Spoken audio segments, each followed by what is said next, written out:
This ninth geometry question is a potential WASSCE exam question that could be asked by students. Let's solve this step by step to find the value for the angle CDE, the angle with the question mark sign. Let's delve right into this. Welcome to Math with Father. Welcome to Math with Father. Subscribe, like and share. From the figure, angle ABC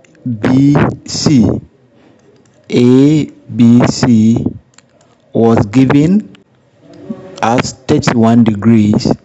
Angle BCD was also given as 90 degrees.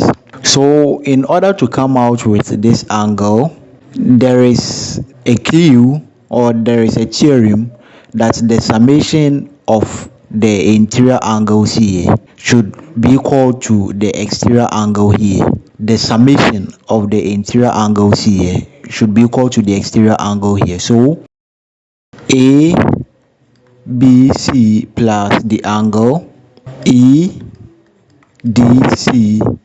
is equal to the angle BCD, and the property used here is the exterior angle property. So angle ABC, which is 31 degrees, plus the angle EDC, which is the angle under consideration,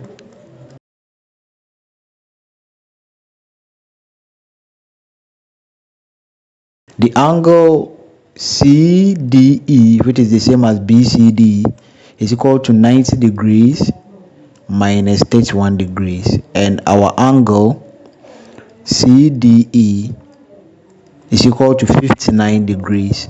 So the angle here is 59 degrees.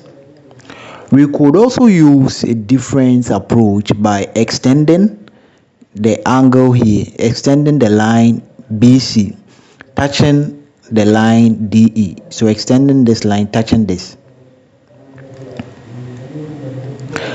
And angles on a straight line, so let's label here F. Angles on a straight line sum up to 180. So this is also another right angle. So the angle here also measures 90 degrees. Now the summation of these angles, the angle here and then the angle here, should also be equal to 90. So we can also use that property in coming out with the angle here. Now if this video was very helpful, smash the like button, subscribe and let's make math and science a reality. I'm out. Thank you.